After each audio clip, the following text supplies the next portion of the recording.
Assalamualaikum warahmatullahi wabarakatuh. Perkenalkan, kami dari kelas 1D kelompok 4. Pada kesempatan kali ini kami akan membahas tentang penyakit hipokalsemia pada sapi. Sebelum itu, kami akan memperkenalkan diri.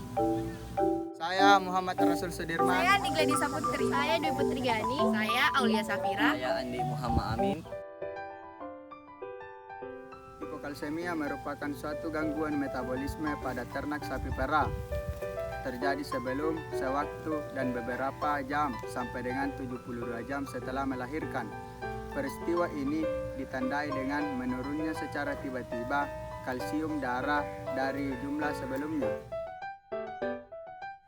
Penyebab hipokalsemia yang sebenarnya belum diketahui, tetapi ada beberapa faktor pendorong terjadinya hipokalsemia seperti umur, ketidakpekaan ras, ketidakseimbangan ransum, produksi susu tinggi, partus, dan stres. Gejala yang terjadi pada penyakit hipokalsemia ini atau penyakit lumpuh terbagi menjadi 3. Yang pertama stadium 1. Nah, di stadium 1 ini nafsu makan sapi berkurang, sapi gelisah, lemah, otot bergetar, hipersensitif, dan sempoyongan. Selanjutnya stadium 2. Nah, pada stadium ini nafsu makan hilang, sapi tidak mampu untuk berdiri, berbaring pada sternumnya dengan kepala mengarah ke belakang sehingga dari belakang berbentuk huruf S. Lesu, dehidrasi, tidak tanggap rangsangan, detak jantung menurun, dan suhu tubuh pun menurun. Yang terakhir, stadium 3. Pada stadium ini sapi tidak sadarkan diri atau koma. Sapi terlihat sangat lemah, tidak mampu bangun, berbaring pada satu sisinya, kembung, detak jantung menurun, dan pupil melebar, sehingga dapat berakhir pada kematian jika tidak segera ditangani. Proses penyembuhan dari penyakit hipokalsemia ini dapat dilakukan dengan suntikan preparat kalsium yaitu Salsitat 50 atau Salsitex Plus. Hasil pengobatan dari penyakit ini menunjukkan 46,9% dapat berhasil atau dapat sembuh, meskipun ada beberapa sapi yang memiliki waktu yang lama untuk berdiri. Kegagalan dari pengobatan penyakit hipokalsemia ini dapat dipengaruhi oleh ketidakadanya alternatifan pengobatan lain, adanya komplikasi terhadap penyakit lain, kemudian keterlambatan pengobatan. Sedangkan keberhasilan dari pengobatan hipokalsemia ini dapat dipengaruhi atau tidak terlepas dari kesadaran para peternak dalam melaporkan kejadian ini. Kemudian untuk para ahli medis atau petugas kesehatan yang harus mendiagnosa dengan cepat dan tepat sehingga mengurangi kerugian dari penyakit hipokalsemia ini.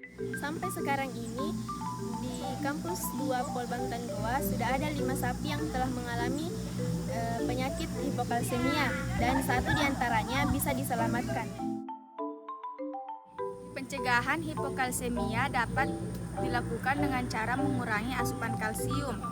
Pada akhir periode laktasi diimbangi dengan diet magnesium.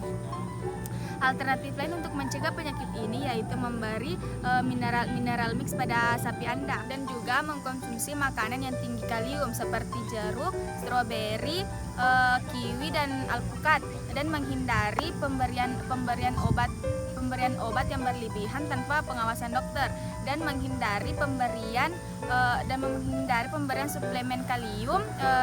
suplemen kalium sendiri tanpa pengawasan dokter. Pengobatan kimiawi atau herbal, kalium atau potasium adalah suplemen mineral untuk mengatasi hipokalemia atau defisiensi atau kekurangan kalium.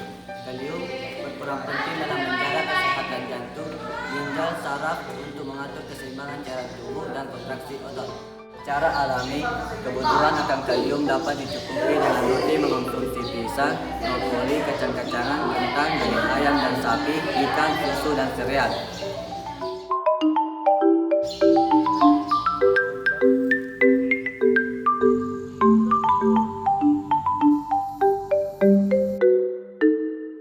Sekian pembahasan kami mengenai penyakit hipokalsemia pada sapi. Wassalamualaikum warahmatullahi wabarakatuh. See you.